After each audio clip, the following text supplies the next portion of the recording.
all great men are credited with inspirations and influences in their lives.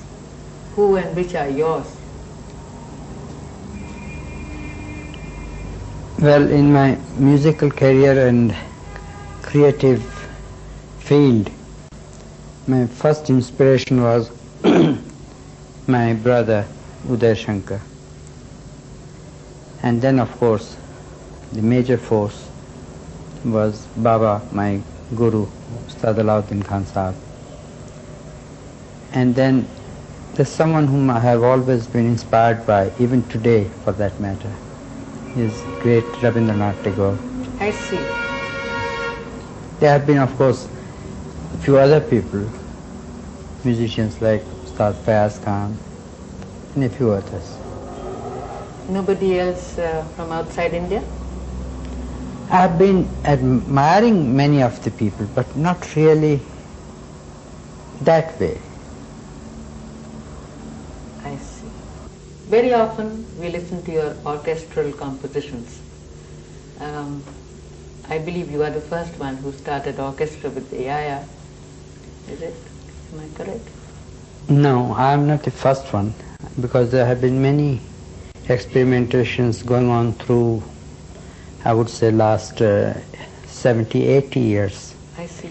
In fact, my Guru Baba Alauddin Khan Sahab, he had this famous Mahar band. Oh yes. And people like Timir Baran and many other people in different fields, like films or other regions, they have been experimenting. But more or less, what it was in those days, it was mostly all the instruments playing in unison, That is what like a gat or a particular passage. So when you have an orchestra, it doesn't mean that it has to be always, in the Western sense, harmonized, but at least, there should be different parts or utilizing different tonal quality of different instruments. So that is what you experiment Well, with. that's what I really put my stress upon. And I had a lot of chance when I joined the All India Radio, Yes. where we started the Vadya Vrinda.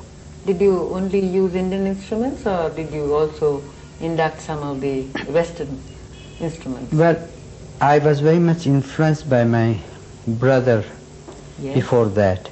Yes. And I always used only Indian instruments, I see. because from my childhood I was, in his troupe, and he was very particular in never using any Western instrument, not even a harmonium.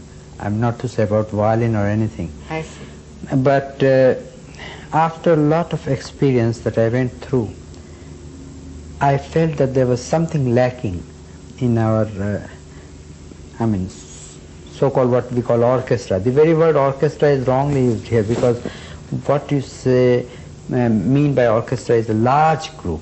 Yes. But here, 15, 20, 30 people, it's more or less like a chamber group.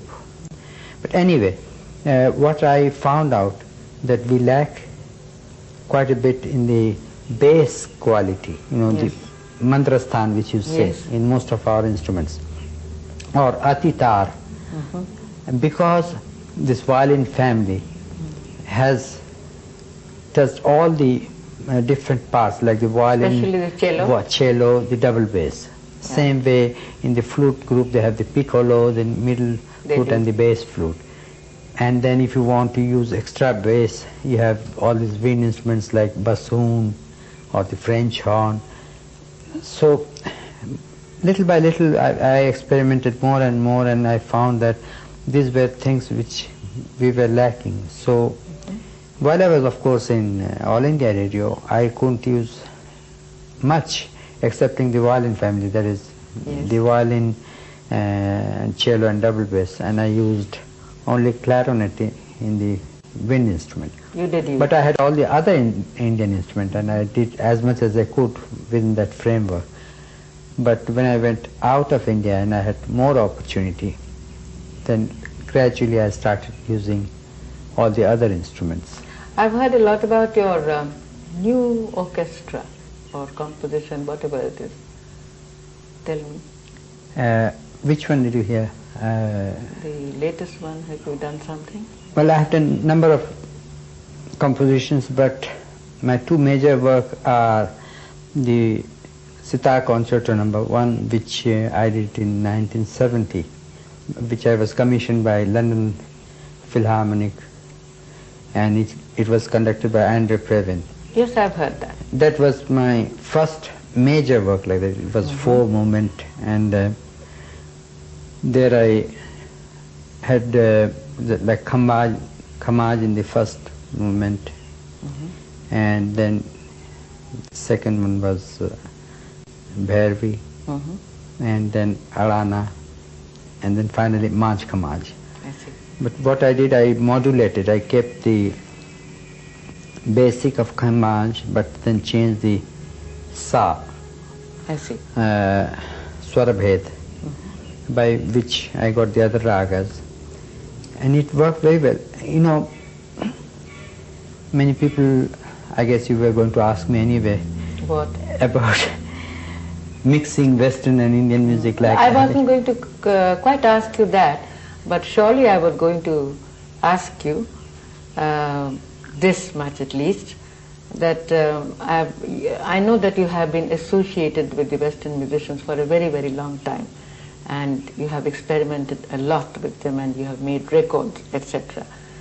So how far you have been successful, and how far you think you have achieved, and how far you think they have achieved from you?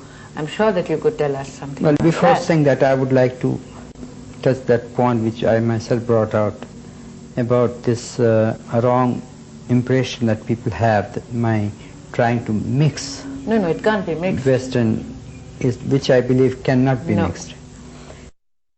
All I have done is that in way of experimentation, whenever I did anything new, creative work, I have not been frightened to experiment.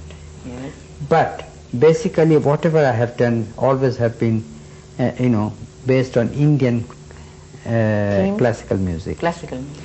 Even if I played with Yehudi Menuhin or Jean-Pierre Rampal or any other musicians, or even the symphony orchestra that I mentioned, and even my later on, which I did in 1981 for New York Philharmonic, which was conducted by Zubin Mehta. I was commissioned by them. Even in that, which is known as Rag Mala, I had 4 movements in that also. all I have done is utilize the Western musicians and Western musical instruments. But music, I have always tried to keep it Indian. You have taught them. And I have used as much as permissible within the ragas, the harmony or counterpoint and all this. Right. These things have to be used minimal, because otherwise it completely destroys the rag bhava. So it is So I totally... haven't overused it. Yeah. But dynamics, modulation and all the tonal richness of the instruments and the range, tremendous range that one finds. That you have used. That I have used, and that's what always has thrilled me, you know. But the rhythm part of it must have been extremely difficult for them. Well, it has, really it has, because I always had this experience that when they saw the score, they felt, you know, it was not that difficult.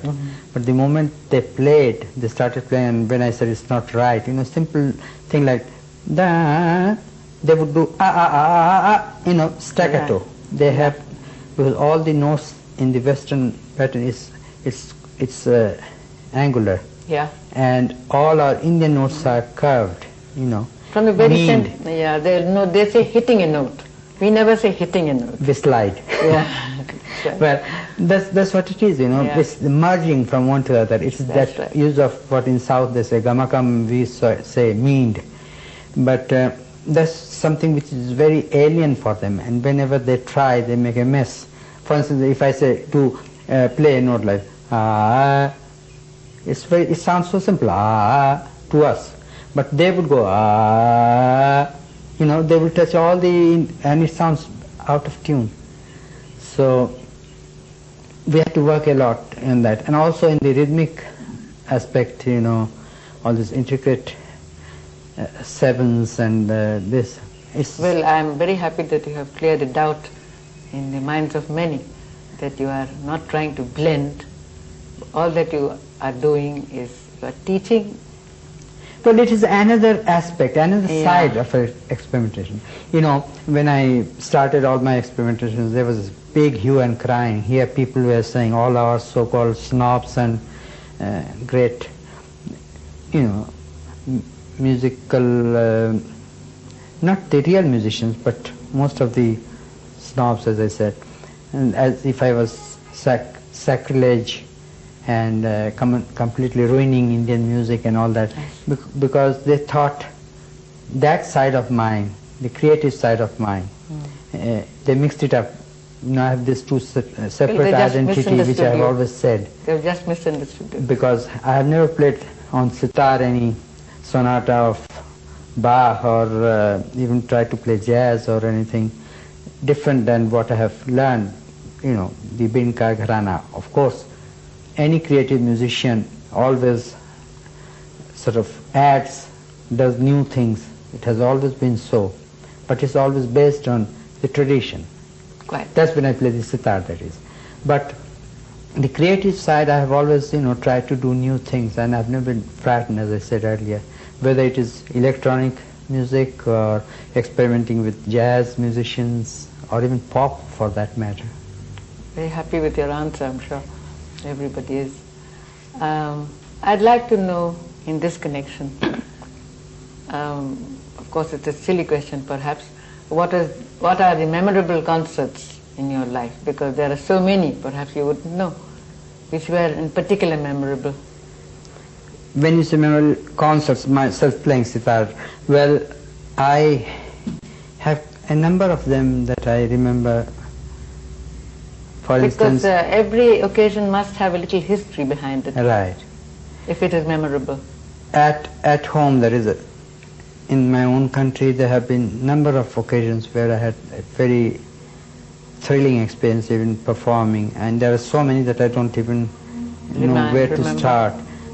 But outside India also had few great experiences, like in the Monterey Pop Festival, which was in 1967. 67 and or 68? Summer. No, 67, yes.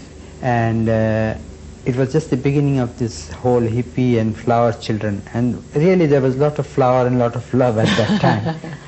But of course the drug was there, but it didn't overtake the beauty and the innocence and the love out of these kids. And it was really wonderful because I performed there one whole afternoon, almost 4 hours. There was 4 nothing, hours? yes, nothing before me, nothing after. There were almost 12,000 people, and it was beautiful. It was just drizzling a little. We were, there was no protection overhead. It wasn't in a hall? No, outside. And luckily somehow it just drizzled a little and stopped. So it was overcast and fantastic. That was one of very... Then also in UNESCO, the Human Rights Day, that I performed along with my esteemed friend whom I adore and admire, Yehudi Menuhin. That was also a memorable concert in United Nations. Yes, he plays in the Indian style, doesn't he? Yeah, he wears a kurta, he squats on the floor, he looks so sweet. Yes.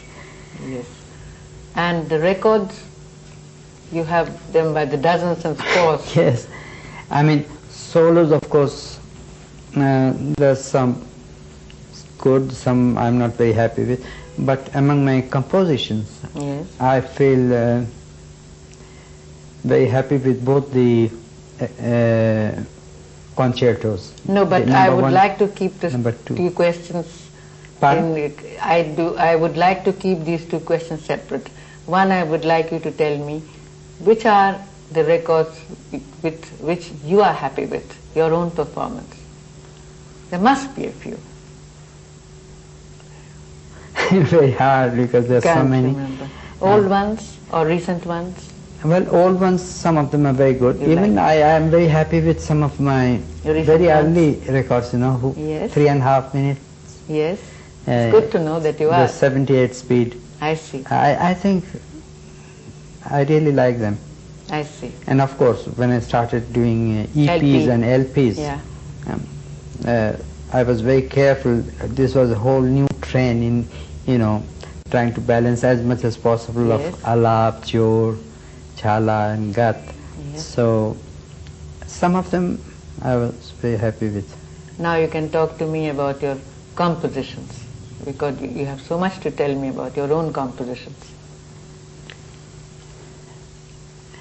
Well, I have experimented in all different styles, as I said earlier, and my latest thing that I did, I'm quite happy with, and there are two things that I did lately. One was almost a year ago, which I did for my brother's Uday Utsav in Delhi. Yes, which 4 days festival I had arranged in his memory, which went off very well. All great artists, all friends of mine, they participated along with his students and family. Everybody was there. And I did one orchestral piece which was recorded, pre-recorded, and it was audiovisual thing, and I named it Manoharini.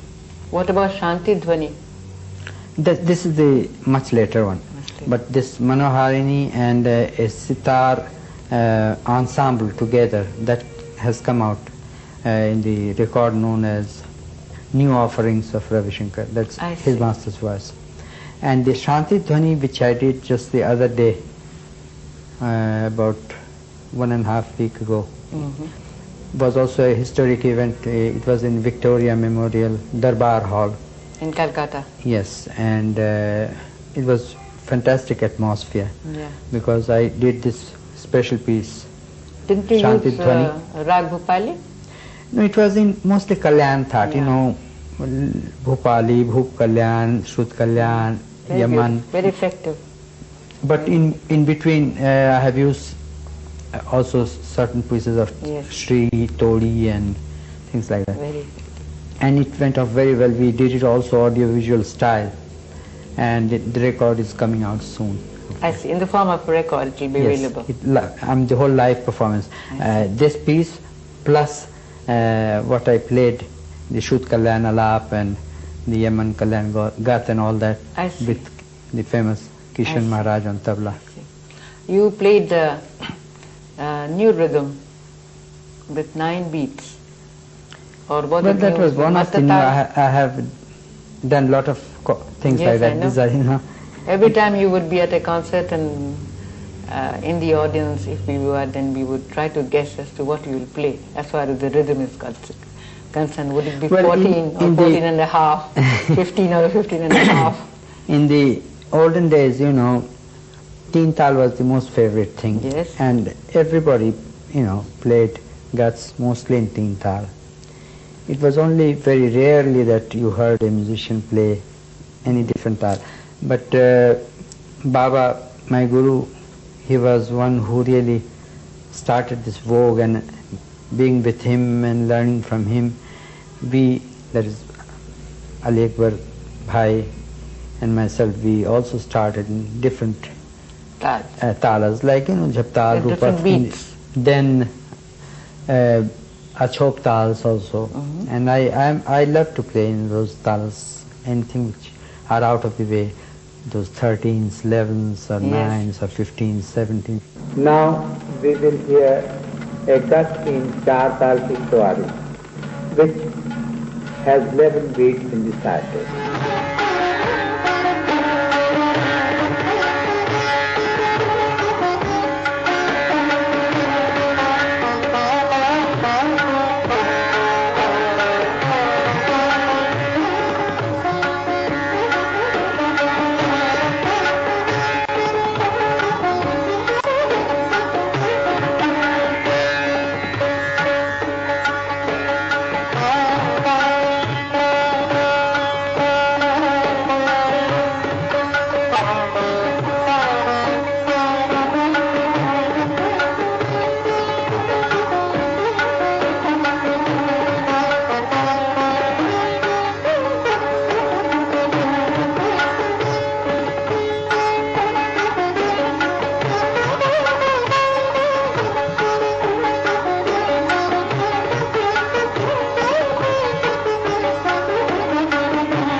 थाली से तुमको उठना है।